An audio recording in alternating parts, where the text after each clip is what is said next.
have control. Breach in 5, 4, 3.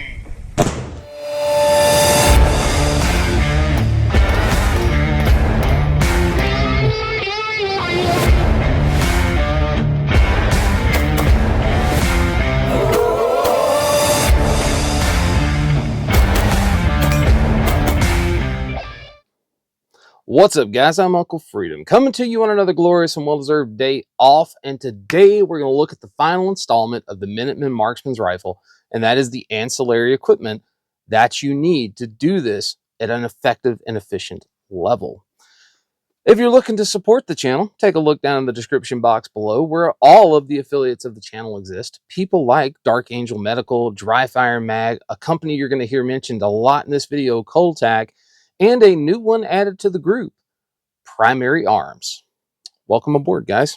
Super excited to work with them. I'm a big fan of Primary Arms, so the fact that they want to work with me is quite nice. So we've talked about a lot of stuff in this Minuteman layout series. If you're curious about what we're doing, talking about the Marksman's Rifle, I'll leave a link here that'll take you to where we define what the rifle is. So first, what's a piece of ancillary equipment that we're going to need that doesn't necessarily show up in our normal Minuteman rifle, but is really specific to the Marksman's Rifle? Again, being a marksman means you're an observer and you miss less than everybody else. First, you're going to need a chronograph. Chronograph gives us a data point. Shooting long distance and precision rifle is all about data, whether that be your ballistics data or your velocity data or what your gun does at certain times data. But everything we do is based off of data, and the better data you have, the more accurate you will be. So you're going to need a chronograph. There are really two options right now in this world that work out well for the Minuteman kind of lifestyle. One of which would be the Magneto Speed Sporter. It's going to set you back several $100s. They're not inexpensive. They're not inexpensive, nor are they cheap, but they are exceptional. It's a bayonet mount that actually mounts on the barrel of the rifle behind the muzzle device, and when you fire across it, it interrupts the magnetic field, giving you very accurate velocity data. Not only your velocity, your average velocity, your extreme spread, and your standard deviation, which can let you know your consistency level with that ammo and your gun. The best part about this thing is you can actually have it mounted up while you shoot for groups trying to find your favorite ammo. That way you already have the velocity data there. The other option that I don't have a ton of time with, I've seen them in person, I have used them, but I don't own one yet, is the Garmin chronograph. So Garmin, if you're watching and you want to hook a man up, because those things are not cheap, and I would love to see how it compares to a lab radar. Either way, I'll end up with one eventually. But from what I've seen of it, I really like it. So after your chronograph, another piece of equipment that is not necessarily explicitly solitary to the Minuteman Marksman's Rifle, but it is much more prevalent here. And that's going to be your rear bag. Now, we've all talked about things in the build considerations for the Minuteman Marksman's Rifle. I talked about bipods, or the fact that you could just throw it on your backpack to shoot off of the front. But you need a rear bag. Rear bags are one of those things that it allows us to stabilize the rear of the rifle, because the front is stabilized on whatever we put it on. But stabilizing the rear of that rifle is ultra important. And I have lost a rear bag. Whatever, that's all right. I got the two main ones on here anyway. I had another one that I was going to show for like an extra option, but I don't know where I put it. Oh wait, yeah, I do. So something like this guy, this is a cross tack. So this is a USA made rear bag. See, they're very small. Basically going to be able to sit the butt of my rifle here, squeeze to lower the barrel, let go to raise it. This is a little stiff for my taste, and I don't have as big of a platform on here in order for me to sit the rifle on. Enter an affiliate of the channel, and I've been using them long before they were affiliates, but my favorite rear bag is what's known as the Whoopee bag from Cuddle Bag. I've mentioned these before. These are great. These are USA made. And when you buy stuff from Cuddle Bag, you actually get a card in the mail with your stuff that tells you who sewed your stuff. So, Emily, thank you. Really cool stuff. I like it. They're a USA made company. They're not cheap at all. Nothing about them is cheap, but they are really freaking well made. I like them because they're very lightweight. Ounces equal pounds. If you got to carry crap, lightweight is a plus. But I like how wide this is. I can really bury the rifle in. squeeze to lower that muzzle, relax it back to raise that muzzle, letting me really dial it in. I can hold this for a long time. This is one of my older ones out of the ripstop. This is a newer one, and by far my favorite. This is the waxed canvas whoopee. This is a really nice bag. Something new Coltac has done is they've allowed for you to adjust the fill. So again, very lightweight fill, but I can adjust this out, adding more fill to it, less fill to it, different weights of fill to it. But I love it because I can really just settle that rifle in this bag, raise and lower it. Again, that is the Coltac Whoopee bag. My favorite bag for a rear bag by far. Love this thing. I won't leave home without it. That's why there are more than one of them over here. I adore that bag. Best rear bag I've ever used, bar none. So number 3 is actually going to be another piece of data collection that we need, and that is your data book. Now, I've talked about the data book just a little bit in some of the previous videos. I think one where we talked about ammo and kind of defining the rifle. I'll leave a link over here. Your data book is super important. As I've stated before, we're in the business of missing a whole lot less, and everything we do is based off of data we have collected. The only way for you to collect actual data off of your rifle is a book. So the one I prefer to use is made by Storm Tactical. It is their modular data book series. So what I basically have in here is a 6-ring binder, all right in the rain paper. I think you can get it not right in the rain paper. They have a spiral bound version, but I'm going to tell you, as somebody that's used spiral bound versions, you will not use some of the pages in it. It's better to buy a modular one and then adjust the pages out that you actually need. You can order the individual pages you would want from Storm Tactical. Not an affiliate of the channel. They're just really good people, and I like their stuff. But I've got elevation and windage ballistic stuff that I can actually true my dope and get real stuff. I've got targets that I can actually measure how I'm hitting based on different environmentals that day, based upon where I aim, where I hit, and I can record my shots. I can also do field sketches in here. I can draw my own targets if I have something that's a little unique. This is not an operational piece of equipment, but the data you gather from this is very much so operationally necessary. This is how you get all those really cool numbers, like your dope is from a data book. Always have 2 things in your data book. One of them is a pencil. One of them is a good pen that will write on right in the rain paper. You can do a lot of covers. You can not do a cover. Personally, I use a Battle Boards Scout Medium, and that's what I use to hold it. Something else that's really cool about it is you can actually draw on this with map markers. That's actually more useful than you think. But a good data book, again, Storm Tactical is who I use for my data book. After your data book, you have to have a place in which you can quick reference data. Because you just spent all this time collecting it, it really doesn't do you any good if you don't have quick and easy access to your data. So we need the ability for us to take that information, plug it in, and actually use it. There are lots of different ways you can do it. I've seen guys do it in the scope mount. I've had it duct tape on a stock before. I have run it like on a card off to the side. Coltac makes one called the Cheat Sheet. Really cool product. I use that for competitions, but if I were to say do this operationally in an LE world, I'm going to run an arm board. So this arm board is made by Battle Boards. I like their version of it. There's a ton you can buy. There's tons of, I'm not really brand centric as far as this is concerned. There are cooler options, better made options. I like this one though.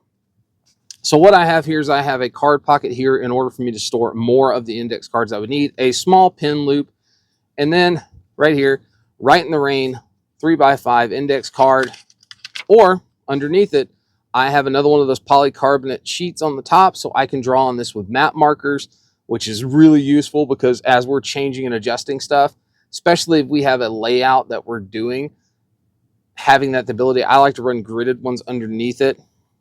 These are not waterproof, these are, but an arm board. So what I would take this arm board with is I would take the data that I had for my rifle, my dope cheat, And I would take that information and I would write it down on here. So I would have my holds and I would have them at quick reference, just being able to peel it up. These are phenomenal for quick access for information. The arm board, absolutely a necessary piece of ancillary equipment if you're going to be a marksman. They're good. Makes you more efficient at what you do.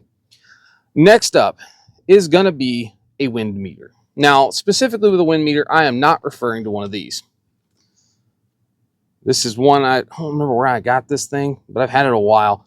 This is a standard Caldwell wind meter, which is really good for telling me the wind where I'm at. It'll also tell me the temperature. Here's the problem with this, though. This is not what you need at all. What you actually need, I don't have mine down here because it's at work, is a Kestrel. So the Kestrel I use is a Kestrel 5700 with applied ballistic software. You want that ballistic solving software because you using a ballistic calculator is a part of your ability as a marksman, finding out what your hold should be the most accurate way possible.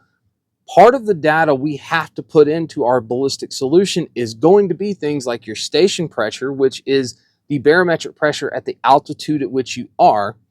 It's also going to have like your relative humidity. It's going to tell you the wind where you are. It's also going to tell you your temperature. All of that information with the applied ballistic software that's on there and your ballistic solver on your phone is going to go together to give you your actual holds for that specific environmental set of circumstances. That is ultra freaking important. Remember, we miss a whole lot less than everybody else. Accuracy is the game. Consistency is the game. Data is the game. So what have we hit for data points already? We've spent in our first 5 items, we've gotten our velocity, extreme spread, standard deviation, and now we have all of our environmental data. And we have a book that gives us our whole data that is real time out of a rifle that we've used other times. Remember, we're collecting numbers, man. You didn't realize that DMR and the Minuteman Marksman's role was going to be a thinking man's game, did you? Yes, it 100% is. I will not, I'm not going to go really in depth on how to run the Kestrel and the stuff that we can do. I'm going to actually refer you over to what used to be Goon Life, but it's Jimmy B. Rodriguez now. He actually has a Kestrel Masterclass video. It's better than anything I'm going to be able to do for you, and it's already available. And Work Smarter, Not Harder. Please go check that out. If you're interested on more of the uses in the Kestrel, that is where it's at. So next up, after that, we've talked about how we can stabilize our rifle on a bipod. We can throw it on a backpack. What happens if I have to take a shot off the roof of a car or off of a barricade, right? Or in a porthole on a window seal? Don't stick your muzzle out of the window, but you may have to. How do we stabilize the firearm to make us better there? Your front bag. You have to have a front bag. So surprise, Coltac's back. So this is not the front bag I would recommend. This is what's known as a tricorn, but this is just an example of how specialized we can get. I've got some rubberized non-slip here. This is for if I go to the tank traps and stuff, or a post, I can sit this down on the post and put my rifle on top of it. This gives me a very stable platform to shoot off of. Grab the grab handle. That is not what I would want, though. This is my jam for my front bag. I use this thing all the freaking time. This is what's known as the trap bag from, again, Coltac. And if you notice a trend here, these are both in waxed canvas. Like my Whoopee bag, this bag also has the ability for me to open it up and actually go in and adjust my fill level in here. I like my bags to be a little more loose. You can see I've got some space in here. And the reason being is I want this bag to do things for me. So if I was going to go up and I was going to shoot this off of a car, or if I was going to shoot this off of a flat barricade or something like that, I can grab this right here. I can throw this down and pinch this on the edge of that thing, lay my rifle here, and now I have a more stable platform. If I'm going to shoot off of a cattle gate or something like that, I can flip this over and drop this on, and it'll actually pinch itself down onto that, giving me a primo spot to lay this down at. These also have Velcro tabs on here, so if you ran an arc rail, you could actually Velcro this to it. But this is known as the trap bag. This is a USA made bag, again, sewn by somebody I think this is actually the one for this. Charity made my bag. I like this bag. Thank you, Charity. I really appreciate it. But your good front bag, I like front bags that are designed like this. The Armageddon gear or the Game Changer bag is an option you would see here. I just like this bag. I like this bag from Coltac. I like being able to take it, run up, throw it over stuff, and now I have this. I can pick this up with my rifle and move it, flip it over upside down, get a better platform off of some really unconventional, very thin stuff like the top of a chain link fence, giving me a more stable platform for the rifle. Consistent, stable platform. Consistency is key. Again, we are shooting things with a smaller margin of error. So now that we've talked about some front bags, this one is not necessarily a necessity, but I would call this a really good to have, because once you get one, you'll find yourself using it all the time, and that is your tripod. Vortex makes them. Several other companies make them. This is my favorite one. This is the Bog Death Grip. So essentially, I have a cradle, lay rifle in cradle, tighten this up on rifle. This will hold my rifle and sit up. I have 3 different settings on the legs. So I have a 20-degree kick out here, 20, 45 degree, and then a 65 degree. So I can really flatten this thing out to use it while seated, while standing. You'll notice I have a like a hanger underneath this. I can throw some weight, throw my binos in there, and I've got these sleeves on the legs of my tripod. These are actually made by Coltac as well. There's a brand new version of these tripod leggings that is way cooler, and it's actually made for the bigger tripods like the Bog Death Grip. They're a little longer. They also make a sling. Personally, I stick these on the side of my bag. The Bogs are more than tall enough. I'm over 6 feet tall. This thing can get too tall for me to use while standing. Fastens itself up. You can extend the legs. We also have the spikes on the leg themselves so we can stabilize this on varying terrain. Awesome piece of equipment. These will set you back a couple of $100, but I'll tell you, once you start shooting with a Bog tripod on the range and shooting in some weird positions, this thing is freaking amazing. It can also be used as kind of a weird A-frame with your poncho for makeshift shelter. Done that once. But yeah, good tripod. I am fond of the Bog tripod, but there are other companies out there. Just know that if you do it and it's not being used on like the PRS circuit and stuff like that, you probably don't freaking want it, because it's different. Just remember, if you have like an Arca head, you're going to have a different one than the Death Grip. I like the Death Grip because I can use it with all of my rifles. The next one is kind of a weird piece of equipment, and that is a shawl. So the OD green ones exist. This one is in woodland camo, as you can see. This is just basically a sniper fishnet. What I like about this is I can drape this over my head and over the optic of my rifle, breaking up the outline that is my head behind the freaking glass. You can also roll this thing around in some pine needles and stuff and add some veg to it if you want to, increasing its effectiveness. But I have found that just draping it over me and my optic eliminates some of the glint from my optic. I can still burn through that to see out, and it breaks up my outline. Where if you're looking at me, you don't see a head behind an optic. You just see like a mound. So this is really, really cheap, effective fieldcraft for a marksman. Excellent option. You can get them from a million different companies. I don't even know who makes this one. It's just a sniper net.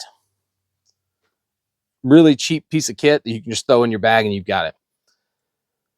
After that shawl, which has been a very instrumental piece of equipment, the next one's going to be a laser rangefinder. Now, I know I talked about milling stuff in your optics. That is true. You still need to know how to do that because rangefinders don't always work, but you need a laser rangefinder. Personally, for me, I think mine's the Vortex Solo 1600. Vortex makes good ones. SIGs makes good ones. Leupold makes good ones. Get one, though. Here's the thing. If your predicted engagement range is like 500 yards, get one that goes to 1,000. Kind of double what you're looking at. Don't buy a 300-yard rangefinder. That's not good enough. You need about 1,000 yards as your minimum. The Vortex is probably the least expensive, most bomb-proof option we can use here. They are fantastic. And as you get up into them, they will actually have incline adapters to tell you your true range at the incline that you've held it up at without using cosine indicator the old school way. I like them a lot. Laser rangefinders are where it's at. I would highly recommend it. Next piece of kit is going to be something that actually attaches to your optic. I got a new one in, and that is a bubble level. These are going to go around. This one's made by Warren. This is the Vapor Bubble Levels, a USA made piece. Mounts around a 30 millimeter tube. Just make sure when you freaking do this, that when you put it on your optic, that your gun was level, your optic was level to your gun, and your level was freaking level. Everything needs to be level, because if this shit's crooked, it doesn't do its job. But what's good about this is small amounts of cant as we're on the rifle can really screw up our shots 300, 400, 500 yards away, like massively. Like we're not talking like, oh, I missed by half an inch. Like I missed the dude and hit a different dude. That's where we're at. Bubble levels are awesome. These are super cheap insurance to make sure you're freaking doing your half of the job right. Because I promise you that rifle is more accurate without you attached to it. All the stupidness that happens with most rifles that are capable of being a DMR is because we screwed it up. You ever hear that thing loose nut behind the gun? That's a real thing. That I promise you, your shit is more accurate without you there. There's an entire version of shooting known as bench rest, where the objective is to interact as little as humanly possible with the freaking firearm. Because we screw it up. Hedge your bets. Have things on your rifle that prevent you from screwing it up. Bubble levels are super cheap insurance. So on to another piece of gear that I was not sold on originally, but I am a massive fan of them now. I have full-size ones. This is the small version here. This is from Coltac as well. Surprise, right? This is what's known as the little Cuddle Bag. The big one is bigger. This weighs nothing. But what is cool about it is if I am in a compromised position, kneeling off of the tripod, off of something, I can use this under my arms to stabilize some of this weird chicken wing crap I got going on. And there's a natural inclination as a human, again, but to screw up your shot because we do that. Take you out of the equation. In addition to being great for that, I could also lay the rifle on it and use it as a front bag if I needed to. I could use it as a rear bag to shelf and hold that thing completely stationary. And if your raid has gone extremely well and you've got an hour before pickup, this is a fantastic pillow, and I have taken a nap on mine during lunch at a class. Cuddle Bag. They're freaking great. Again, not cheap, but that thing is freaking cool, and I love mine. So after that, you need a notebook. You need a notebook. Yes, I know you have a data book. Your data book is not a notebook. I mean a straight up, no frills notebook, right? You can get a cover. This is a Battle Boards cover. You can get them from a bunch of different people. But just a straight up normal notebook, right? I prefer the Right in the Rain field book. I like the form factor, how they're made. I have the universal grid pages. I can write notes if I need to write notes. I can draw my field sketches, turning me into a machine using one of those. Another great option is this guy. This one is from Coltac as well, but it actually has a clipboard. I use this one at matches to have the course of fire in front of me. That's really cool. You do that, but a good notebook. And when you have your good notebook, don't just have the notebook. Have a good ink pen. Parker Jotter. This has a Fisher Space Pen refill. You can buy the Right in the Rain pens for like 14 bucks. It's got a pressurized cartridge. They're awesome. And outside of that, have a mechanical pencil.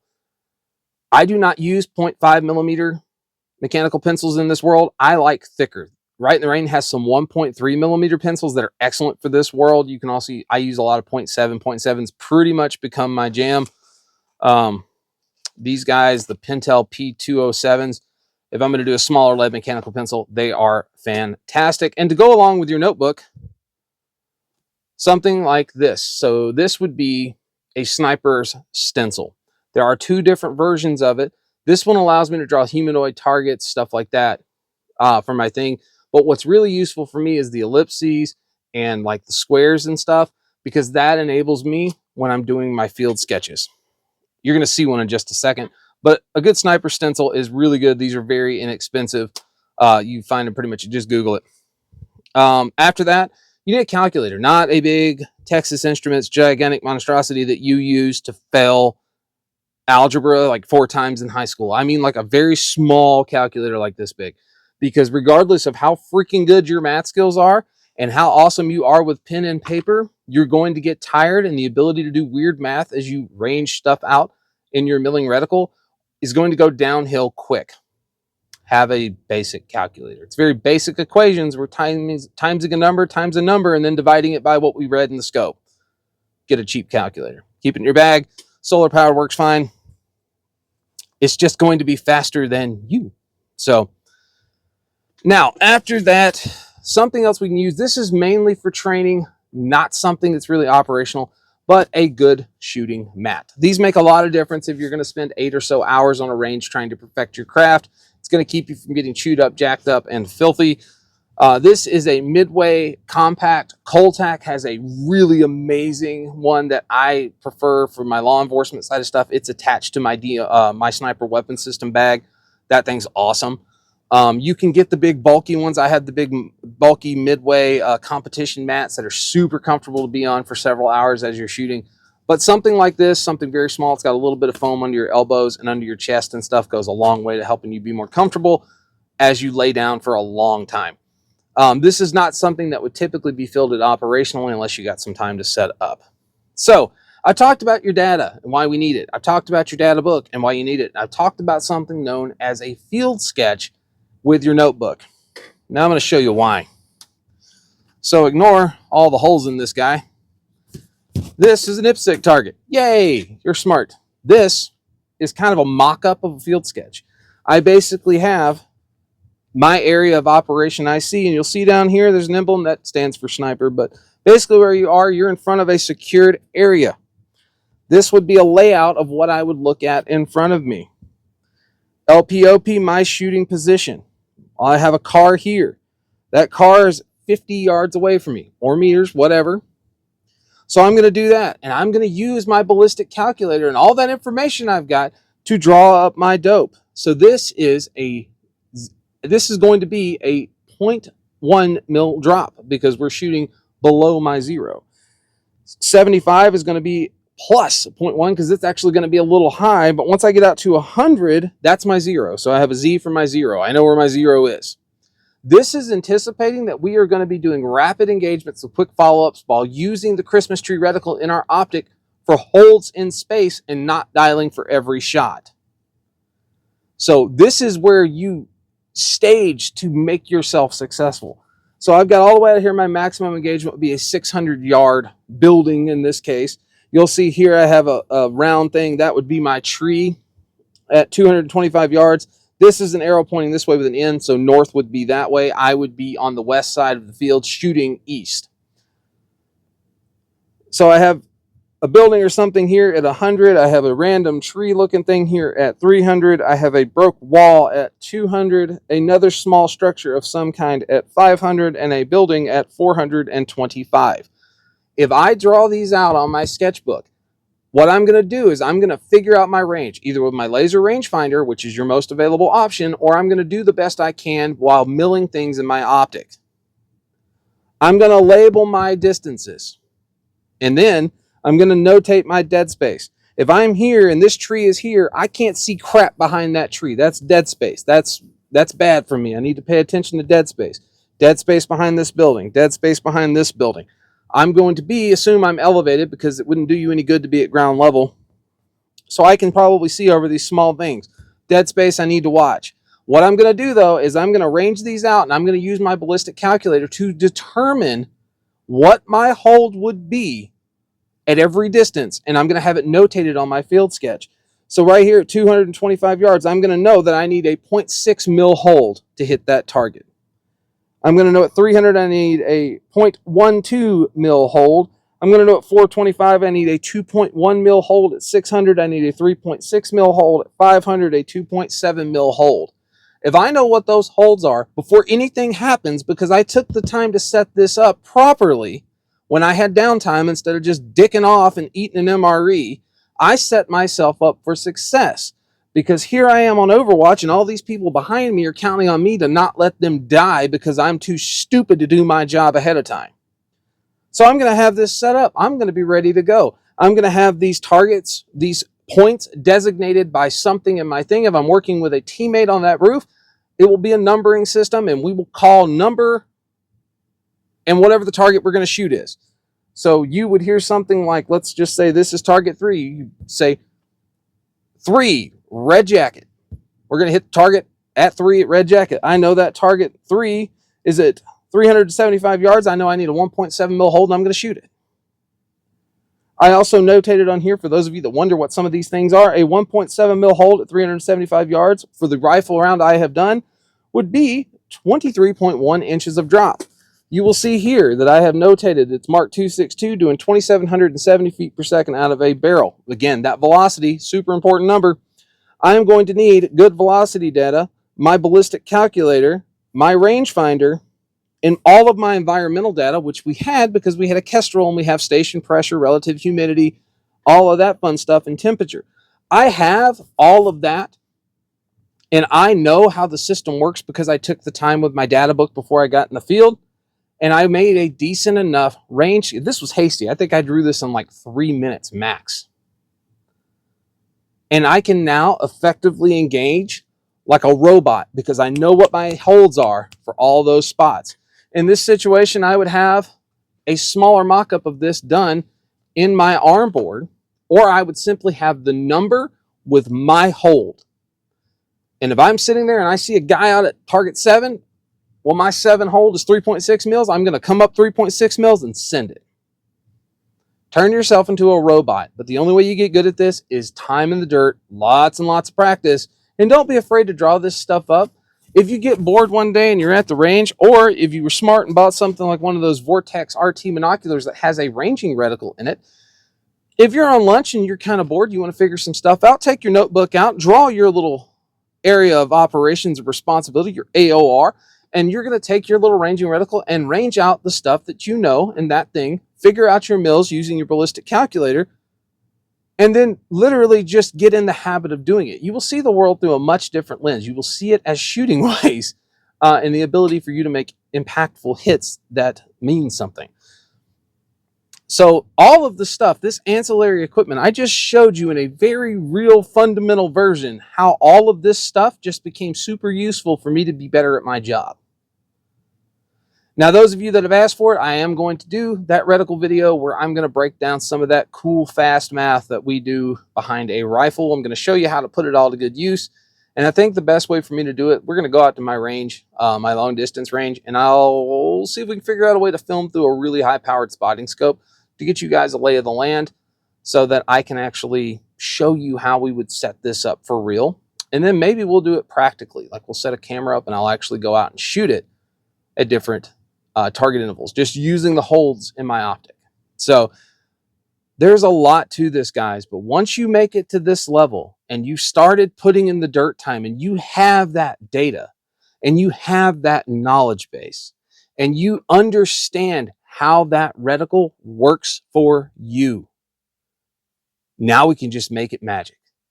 Dialing is always preferable, but in a real rapid engagement situation, a true DMR situation, I could take shots at any of these targets rapidly in rapid succession, hitting and eliminating threats to my guys behind me, just like that, because I took the time when I set this up to get my mill hold. So now I can just shift and hold, right? That's the game. That's what we're doing. The only way to get good at this stuff is to spend time in the dirt. You're not going to spend a whole bunch of money and be the world's best marksman. It doesn't work that way. You could spend a whole bunch of money and have a leg up, but you still got to know how to shoot and how to run this game. End of discussion. Has to happen every time. So guys, I am Uncle Freedom. This will conclude the Minuteman Marksman's Rifle. Hopefully this was helpful. If you got questions, don't hesitate to reach out. Take care of yourself. Take care of each other. Till next time, I'll see you later.